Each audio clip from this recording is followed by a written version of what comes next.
prostate, whatever it's called, is obviously the worst car of 2024. And I am going to convince you that by the end of the episode, right? This kind of fun, cheery episode. Just kind of making fun of Honda and all their shitfoolery. So today we're going to be watching the ad really quickly so I can heckle it. That's the entire reason why. So first of all, apparently this thing, we're apparently using Gemini AI and we're dreaming up a better EV. And I always love it when companies try to incorporate AI. First of all, it's an EV. AI has almost nothing to do with it except for some BMS modules. So already this is not needed, not necessary at all. And it doesn't feel like a cool marketing tactic. It feels more like, hey kids, we know what AI is like you do, you young whippersnappers. It feels more like that and less like a, genuine reference. So that already sucks. Oh. So yeah, we can also see, I love how it lurches forward, because it's the EV thing. Oh, and we get to hear the Honda voice. I love how we're just driving in the middle of nowhere. That's just my favorite part. It's so great. Also, I love how grandiose and gigantic the charge port plug is. That's great. And the 6 lug nuts for absolutely no reason. This, I believe, is smaller than an HRV, if not similarly sized. It don't need 6 lug nuts. I'll tell you why it has 6 lug nuts in a minute. GM. We gave it more passenger space. You gave what more passenger space? What? Just, Honda, they went very weird about this. So if you don't know, this is a rebadge of the Chevrolet Blazer EV. They said we gave it more interior space. So number one, usually when car companies rebadge things, they don't like to talk about that. So I'm guessing Honda's not talking about how they're rebadging another vehicle. And they're talking about EVs as a whole. This is very weird. Because Honda doesn't want you to know it's a rebrand. They don't. And yet they're referencing it here. Or are they just talking about EVs in general? It doesn't make sense either way. For ultimate comfort. And also, even if they were talking about the GM vehicle that they started with, they didn't. I'm sorry, they didn't. They're using the same platform. You didn't make anything bigger. Not at all. You're using the same platform, same motor, same everything. We elevated the design. I love how, the background changes constantly. Also, Honda written out. I'm sorry, Honda, right? It looks good with Volvos, right? It looks good with Toyotas on the front of their trucks. It just doesn't look good with Honda. Also, the Prolapse, Prologue, Prostate, whatever it's called, that tag right there, it's way too long for this body, and this is way too manny and masculine for this stupid EV. And also, this is what I like to call, this is everything I hate about the auto industry. It has a GM everything, since this is a GM car, and now we're in Candyland apparently with green suckers and paint for some reason. Really quickly, this is what I like to call a useless car. It has almost no ground clearance, and the all-wheel drive version sucks because it's an EV. And, they do all these designs thinking they look good when they're actually just useless.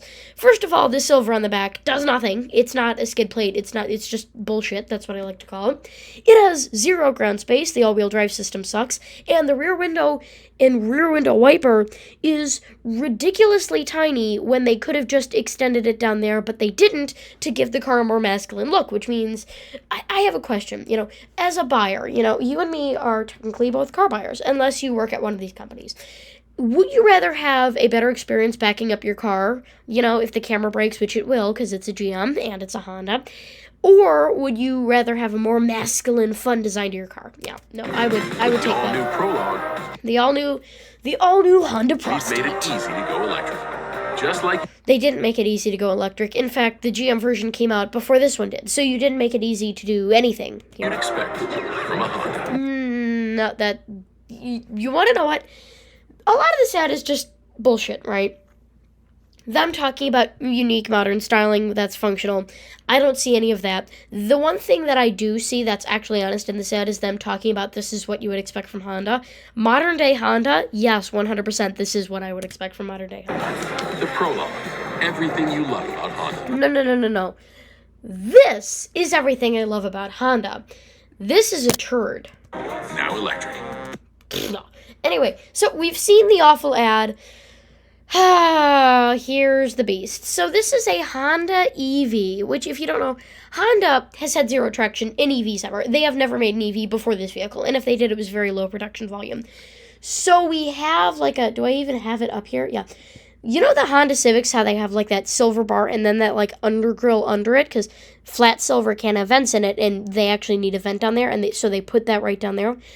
The Honda Prologue, whatever it's called, it also has a fake thing, except it's body colored, so it doesn't look like a vent. It also looks fake. It also has 6 lug nuts for absolutely no reason, and LED light bars in overly wide headlights, which just looks stupid. It's also a crossover for some reason, an all-electric crossover. It's when car companies make a safe bet, right? Like a normal crossover, that's a really safe bet. An EV crossover, it's not going to sell well. It's the best selling of the EVs, and yet it still doesn't sell well. You can see the Honda Prolapse here. I actually saw one of them driving on the thing. They look absolutely 100% terrible. The interior is just as awful as you would expect from a modern-day Honda, and overall, it's a very unreliable car. Now, a lot of people say that the Honda Prologue is going to be better than the GM counterpart. If you don't know, this fugly, disgusting beast is the GM counterpart. And a lot of people like to say that they're hoping, right? They're hopeful that the Honda Prolapse, Prologue, Prostate, whatever it's called, that this thing will be better than that. And I'm here to tell you exactly why it isn't. First of all, one tiny little detail. Yes, I've shot this multiple times because I keep coughing because I'm very sick at the moment. I'm also on vacation. So, yeah, that's why it's quieter than normal. If you're one of those hopeful Honda buyers, right, and you're hoping, just really trying to see if Honda would put any effort into making this vehicle not suck. Because remember, the issues that came out with the Blazer EV, we'll get into that later, came out before Honda decided to use the platform for their upcoming EV crossover. So they definitely knew about this. And remember, even before let me give you the timeline.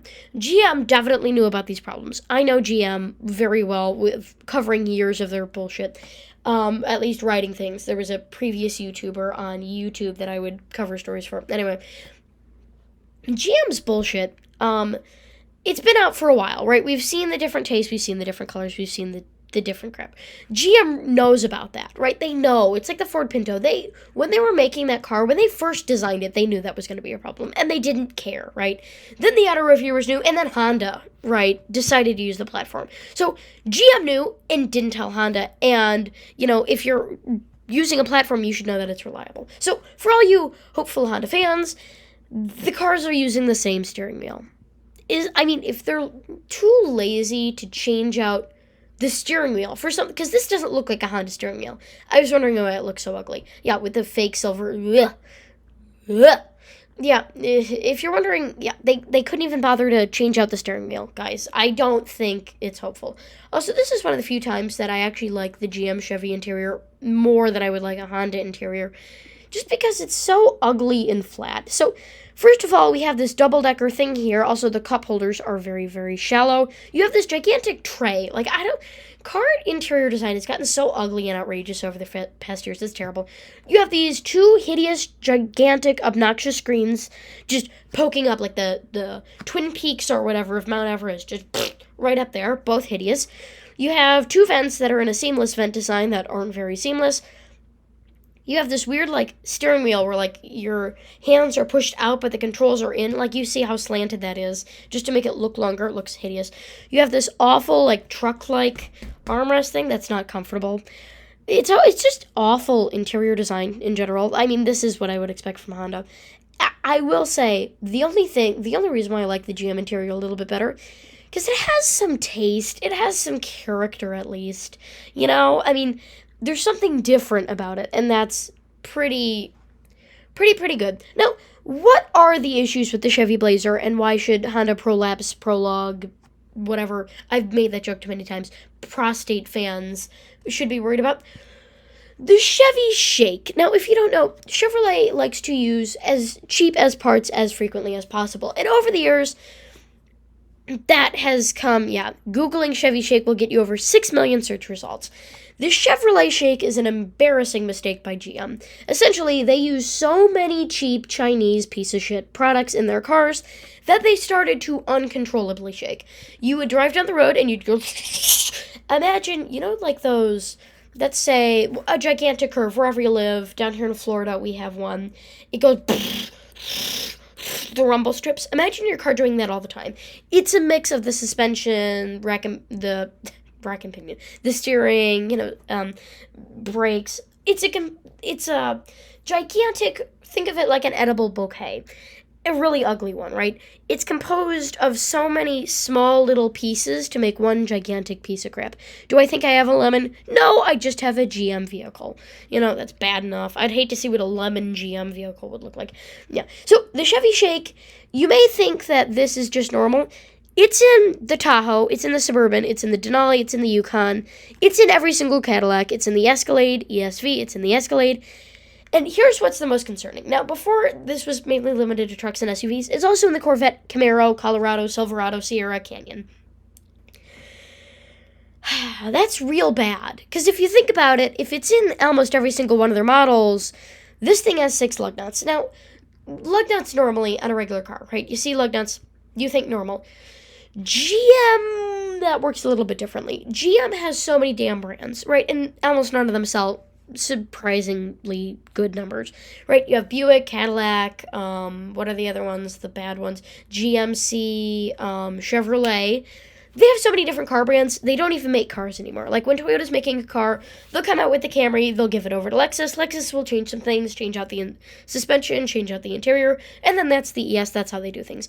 Chevrolet just makes platforms. They just keep shitting out awful, terrible platforms where the car companies can then shit out the same shit and just sell it to every single one of their gullible, clapping seal buyers. That's usually what GM does. If you bought a GM vehicle, I'm sorry, I don't like to hate on GM, right? But I've owned a GM. I know how terrible they are. Every single diss I say to do... Oh, God. Ugh, I am too old to be using that word. Every single diss that I throw out to GM, it's not because I have some prejudice against them. It's because I have some prejudice against them because I've owned one, right? They suck. They suck. This 6 lug nut thing makes me feel like GM definitely cheaped out and used one of these platforms. Out of all these cars, 6 lug nuts definitely has to be using one of these. I get that it's an EV platform, but hey, if they're already investing in the EV, but they might as well reuse an old platform. I'm thinking like GM here. There's also plenty of vehicles, absolutely no short to them, just great. Also, the bumpy ride, yes, this is specifically the Blazer. It kicks in and off, just look at this. Car has stopped on its own, infotainment screen frequently turns off, is still flashing red. And my favorite part about all these issues, if you got this car, you had a car like that, you would be very upset about that. My favorite part about all of this, about all these problems, is one of the top replies that you get here. That's quite a list. Some of these are non-trivial! Oh my God. If I bought a Toyota Prius, it would stop randomly, the screen would turn on and off, and the first comment was someone telling me, that's quite a list, ? But some of those, remember, some of those are non-trivial. Yay! That's the upside here. Notice to whoever this is. But, still, come on. Some of these are non-trivial. That's not something you want to hear when you're buying a car. Non-trivial, that's the bare minimum, right? Also, you have Honda, of course, just pretending like they've actually done something here. Same with Chevy. Also, something that I find very interesting, that is just very, very stupid between the two. First of all, you will be, I'm sure, very much not shocked at all to find that it starts at $47,400, which is so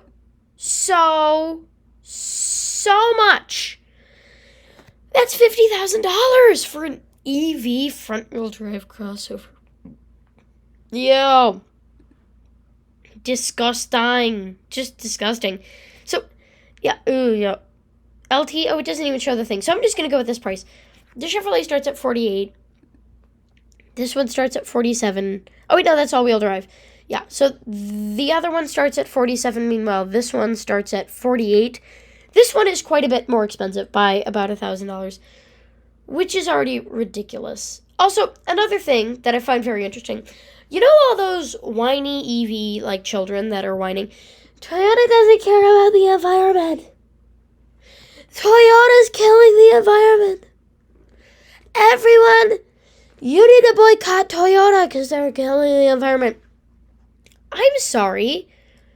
When did the Honda Prolapse come out? 2024. When did the BZ... That's right. Toyota made an EV before Honda did, and yet everyone's bitching at Toyota. Like, they came up with hybrids. They made an EV back in 1997. Shut up. Just shut up. I'm tired of hearing you on Reddit. I am tired of the entire Toyota subreddit being just shit, garbage, goo-goo, doo-doo pants. Just people talking about how terrible Toyota is. Shut up. Be mad at Honda. I've been in the Honda subreddit multiple times. I love the Honda Fit, and no one says anything. Also, really quickly, two-wheel drive and front-wheel drive. Remember, these are similar. These are both the base models. Let's compare them, right? This one has 273 miles of range. This one has 222 to 252. Honda Prolapse is better. So when we look at the range, the Toyota is 222 miles of range versus 252. The Honda Prostate is technically better. DC fast charging, Honda Prolapse is slightly slower. You get it, the Honda Prolapse is slightly better. But for $5,000 it ain't. I'm sorry, the BZ4X is cheaper. Doug DeMuro, you have talked all year. You have shit on the BZ4X relentlessly. I don't blame you. I hate it too. But the Honda Prolapse, it's just worse, right? So make fun of the Honda Prostate, not the BZ4X, right?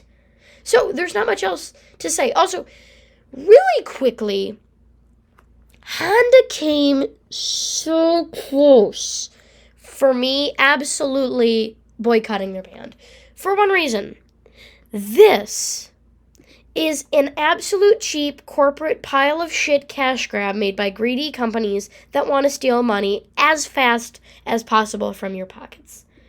This is a well-built Honda model from the early 90s and late 2000s. Well, from ever. This is the Prelude, and this is the Prostate. They came this close. If they would have named it Prostate or whatever, if they would have named it Prelude, they would have been tarnishing this name. Now, I get that they already have their hybrid, thing to the Prelude, but come on, Honda, it's so shady. Like, this is so offensive. Like, when a Honda does this, when they just shit out cars, on their production line, don't name them names that are actually halfway decent vehicles, Honda. We're stupid, right? We are stupid. We're not that stupid. I mean, come on. No one's confusing the reliability of the Prelude with the shitty GM-ness of this. And let me tell you, Honda, like I said, they have been way too comfortable with just shilling out to any company that, hey, we gotta cut you in a test it out. They've been way too comfortable with that. I'm dying and I'm sick. There's not much else to say. With that, thank you for watching. Don't forget to comment, like, and subscribe. Yeah.